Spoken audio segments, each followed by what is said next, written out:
Você com certeza já ouviu alguém falando: nossa, meu cachorro parece até gente, só falta falar.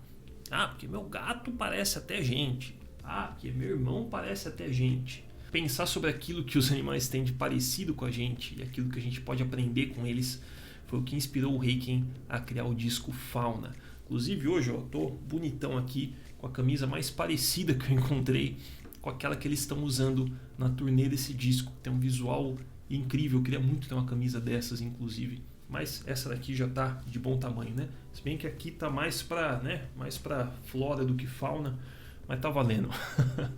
Numa entrevista sobre o Fauna, o vocal do Reiken, o Ross, comentou que quando eles começaram a fazer o disco não tinha muito um tema definido.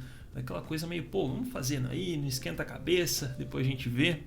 E quando eles tinham a parte musical mais estabelecida, assim, e começaram a pensar nas letras, a inspiração veio de um livro que inspirou o filme Blade Runner. É o livro Androides Sonham com Ovelhas Elétricas. Esse livro é muito bacana. Se você ainda não leu, só assistiu o filme, eu recomendo que você leia o livro, porque o filme até tem um pouquinho disso, mas o livro ele explora muito mais essa coisa dos animais. Então os animais representam bastante a maneira como os personagens se sentem, a forma como eles pensam. Então os animais eles são bem emblemáticos no livro. Ainda sobre as letras, o Ross disse o seguinte: a premissa do disco, quando a gente começou a fazer as letras, era que cada música tivesse um animal associado a ela. Então a gente pegou essas referências do mundo animal que a gente pudesse escrever a respeito e conectar com o mundo dos seres humanos. Então cada música tem as suas camadas e algumas são mais óbvias do que as outras. Bom, ainda sobre as letras, um dos guitarristas do Reiken, o Richard, comentou o seguinte: esse disco me lembra bastante do The Mountain, inclusive um dos meus discos favoritos, hein, Richard? Valeu por se inspirar nele. Onde a gente teve uma ideia de um disco que não era exatamente baseado em uma narrativa, mas nesse conceito de escalar a montanha, superar os obstáculos ao longo do caminho. A gente pegou essas ideias e relacionou com o dia a dia, né? O que a gente pode aprender com essa escalada na nossa rotina. Da mesma forma, todos os animais do Fauna, eles têm alguma relação com a gente, alguma relação pessoal com a gente. E aqui eu quero comentar um pouquinho sobre cada animal que aparece no disco e um pouquinho das mensagens dessas músicas. Falando nos animais do Fauna, se você já sabe os animais que aparecem, coloca aqui nos comentários qual o seu favorito e qual música você mais gostou, que eu vou adorar bater um papo com você. Bom, a primeira música, Taurus. Bom, de pato ela não fala, né? Mas essa música é inspirada no movimento de migração de algumas espécies e faz uma relação com a questão da guerra que os seres humanos travam. E, enfim, os refugiados, você morar num lugar e aí, como as condições daquele lugar mudam, você se vê obrigado a explorar novos ambientes e ir para locais que você nunca foi antes, e como que isso muda a sua percepção da vida. Nightingale, se você for procurar aí nos melhores Google Tradutor da sua cidade, fala sobre roxinol. Mas essa música ela explora um momento de perda, né? O processo criativo durante um momento de perda. Então ela é inspirada num poema em que o roxinol representa uma pessoa que partiu, e aí tem essa metáfora da canção do roxinol, que é um momento de tristeza muito grande na vida do artista, mas acaba inspirando ele a criar coisas novas, né? A tirar beleza a partir de um momento de tristeza muito profundo. Já a próxima música, The Alphabet of Me, é inspirada nos animais androides do Blade Runner.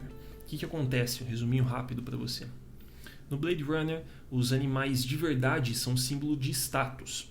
Quem não tem dinheiro para comprar um animal de verdade, compra um animal androide, que é uma réplica quase perfeita.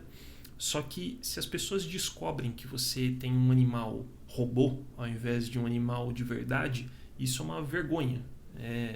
Então a música explora um pouquinho essa coisa do afeto e da questão existencial, porque as pessoas, ao mesmo tempo que elas se apegam com aquele animal robô, no primeiro momento em que aquilo traz vergonha para elas, meio que acabou.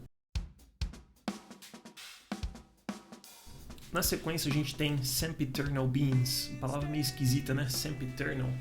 ela fala sobre os polvos e ela traz essa distância, né, do mar de um ponto para o outro e as dificuldades que a gente tem na vida e como que isso molda o nosso caráter, aquilo que a gente realmente quer atingir.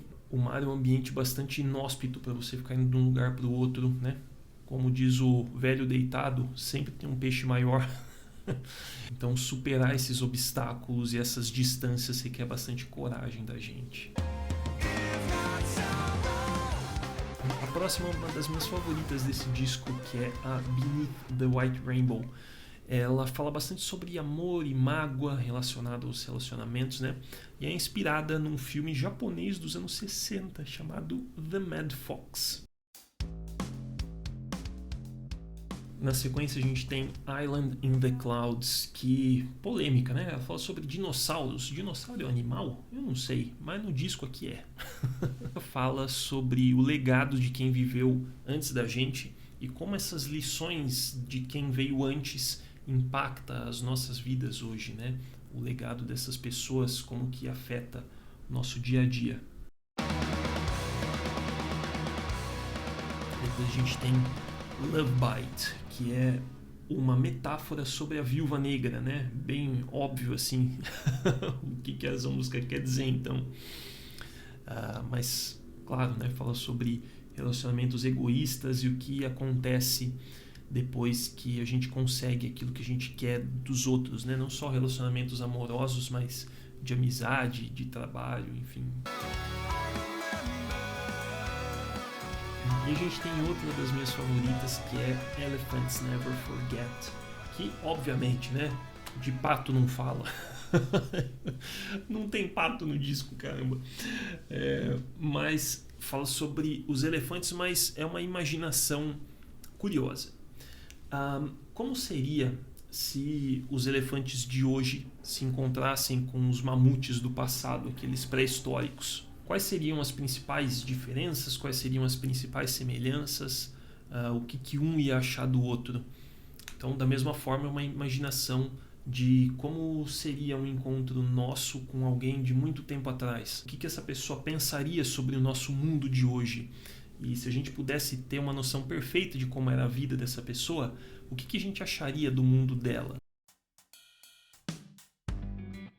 Por último, a gente tem Eyes of Ebony, uma das músicas mais importantes do disco, porque ela fala sobre o rinoceronte branco, que é um animal que está prestes a ser extinto, e também fala sobre o pai do guitarrista, o Richard Hentschel, que faleceu durante a produção desse disco. Então, essa música tem alguns easter eggs muito bacanas sobre o pai do Richard, todo o apoio que ele deu durante a produção do The Mountain e até algumas coisas ali como uma referência ao Liverpool, né? o verso You'll Never Walk Alone, que a torcida canta bastante. É uma música bem emocionante. A primeira vez que eu ouvi, confesso que desceu aquela lágrima solitária. E é uma música muito importante para mim. Inclusive, o Haken é uma banda bastante importante para mim, e eu tenho uma história com eles, né? Como eu conheci o Haken, que, se você não quiser acreditar, beleza, é uma fanficona, parece mesmo, mas eu garanto para você que é verdade.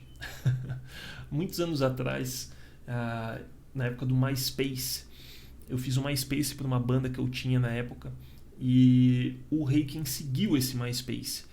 Eu não acredito que eles ouviram as músicas ou qualquer coisa do tipo, foi mais seguir para, poxa, né, vem ver nosso trampo aqui e tal. E foi assim que na época eu tive contato com a primeira demo que eles estavam fazendo, que é a que a gente conhece hoje como Enter the Fifth Dimension. É do lançamento deles na época. Eu escutei e tal, achei bacana, mas não ouvi mais. Depois algum amigo me mandou o disco Visions, que é o segundo disco da banda, e aí eu lembrei, falei, cara, eu conheço essa banda de algum lugar, e aí fui olhar o MySpace e eram eles, né? Aí, poxa, né, poderia falar que eu inspirei a banda de alguma forma, mas isso não aconteceu, com certeza. Mas é uma história curiosa de como eu conheci a banda. E já vai ter até o corte, né, do podcast, influenciei o trabalho do Haken, não? E o que importa é que desde que eu comecei ouvir o Requiem pra Valer se tornou uma das minhas bandas favoritas, porque eles sempre trazem essas histórias super interessantes. E quando não é uma história, é um conceito como esse do Fauna. E, enfim, inclusive o disco tem o meu animal favorito, que é o elefante, então não tem como não gostar. E assim como essa última música diz, né, os olhos de ébano, aquele olho escuro que a maioria dos animais tem, eles carregam uma inocência muito grande e ensinam a gente a nunca esperar por nada e ser grato por tudo. Na natureza e na vida a gente nunca tem certeza como vai ser o dia de amanhã, né? Se vai fazer sol, se vai chover, se a gente vai ser caça ou se a gente vai ser caçador. Então é por isso que é tão importante a gente ser grato por aquilo que a gente conquistou hoje e assim todos os dias da nossa vida. Eu sou o Rafa e foi um prazer dividir mais essa história com você. Tá a fim de ver mais uma? Então vou deixar mais uma aqui para você assistir na sequência. Inclusive hoje, algo diferente, também inaugurando um cenário novo. Eu vou deixar no Instagram aqui fotos com detalhes do cenário, se você quiser ver o que tem de loucura aqui. Então é só me acompanhar por lá. Beleza? Um beijo no seu coração e até a próxima.